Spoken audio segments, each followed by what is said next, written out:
Kalingap Edu, may huling mensahe para kay Viancy. Ang buong detalye, sabay-sabay po nating alamin at pag-usapan ngayong araw.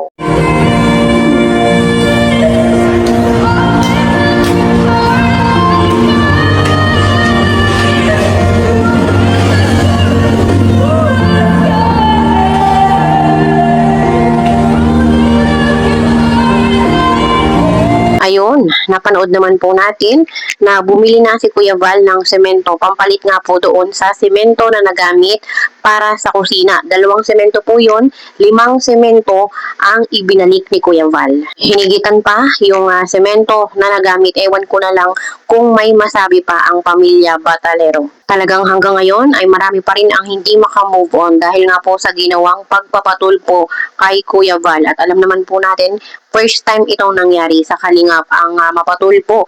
At sabi nga po ni Kalingap Rob ay history na po ito sa Kalingap. Sa lahat ng natulungan, napabahayan ng Kalingap, si Viancy lang at ang kanyang pamilya talaga ang nagpatulpo. Kung sino pa yung tumulong, siya pa ang lumalabas na masama. Napaka-ungrateful, hindi man lang inisip yung mga pinagsamahan.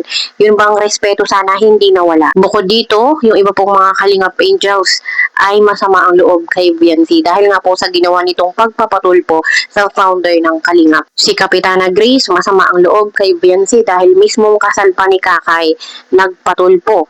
Si Pao, masama din syempre ang loob dahil nga po, syempre si Kuya Val, matanda na, no, inaatake na ng high blood. Kumbaga nandun yung kanyang concern na bakit pinatulpo, no? Wala naman pong ginagawang masama o niyurakan ang kanilang pagkatao.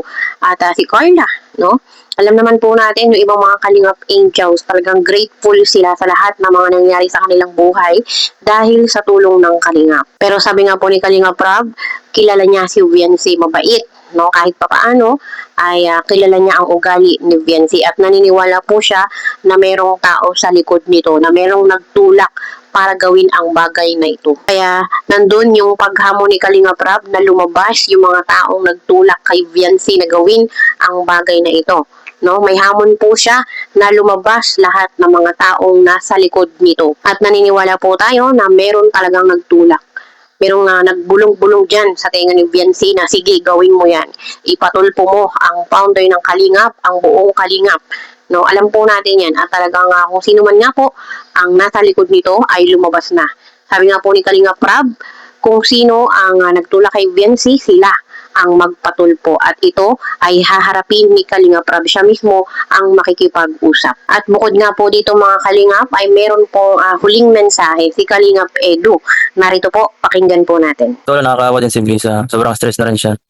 Yes po, kahit si Rob, naawa rin sa kanya. Siyempre, lalo na rin ako kasi siyempre, partner ng 2 taon eh. Kaso masakit lang na makita baga na ganun. Napasama siya sa ibang sa mga ganong tao.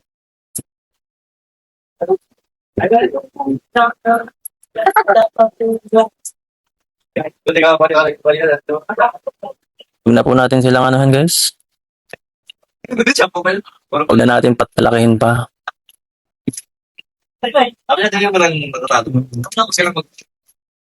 Sobrang nasaktan sa first love kasi. Sorry po, sorry na lang sa mga nasaktan.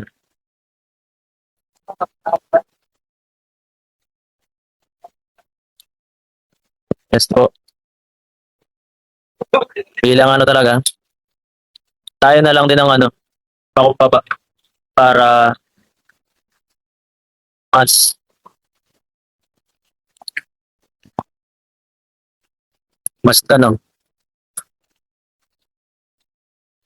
tayo na lang magpakumaba guys. Huwag nyo na pong anuhin guys, huwag nyo nang sulsulan. Ako na kasi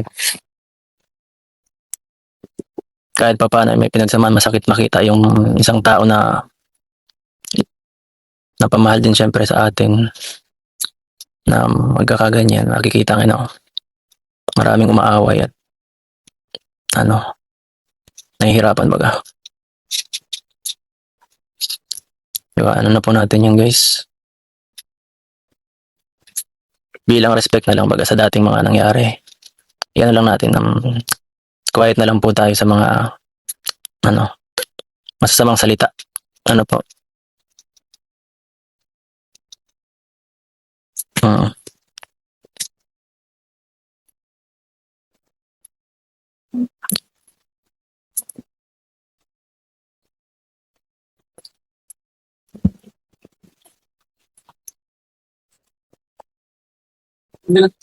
Yes po.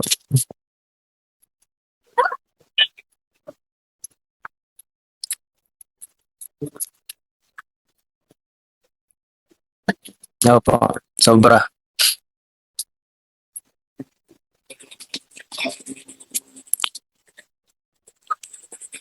Yan po guys ha. Tayo na magpatahimik sa lahat ng mga ano. Kasi hindi na kaya nila Kuya Bal eh. Pati si Kalakilinga Prab, nahihirapan na din. Magana na tayo. Tayo na ang mag-ano. Yan po. Yan po. Nahirap kasi pakiano eh. Nahirap pakiusapan ng ibang tao baga. So, sarili na lang natin ang ano.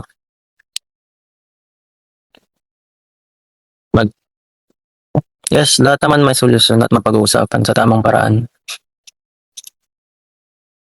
Ano po? Wag na po natin ano, palakihin pa yung ano. Kung gusto nila po ng katahimikan, ibigay na lang po natin guys. Para ano na tayo? Balik na tayo sa nang nakagis na nating pagtulong.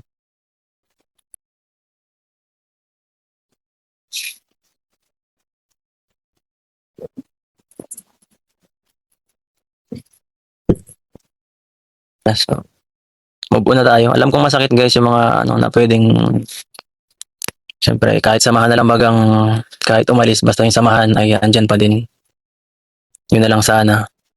Kaso mahirap eh. Lagi ko siyang sinasabihan na maging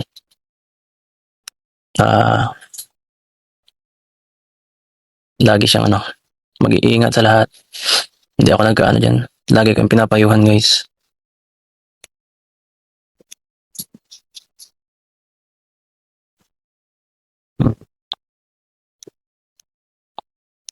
Oo, kahit hindi na, syempre parang ano ko sa kanya, parang best friend, ganun.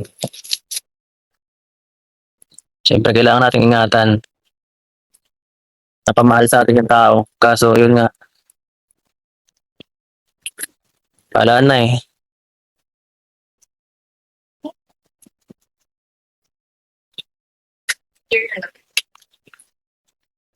Depressed na yun guys, sigurado. Kaya, ano na lang guys, ako na lang magsabi sa mga viewers sa dito, no? Para mabawasan yung mga bashing. Iwasan na natin siya guys, i-topic. Apo. Iwasan na natin yung topic. Bilang respect na lang sa kung hindi sila nire-respect, i-respect na lang ako guys. Bilang respect sa akin, stop na lang. No? So, yun po.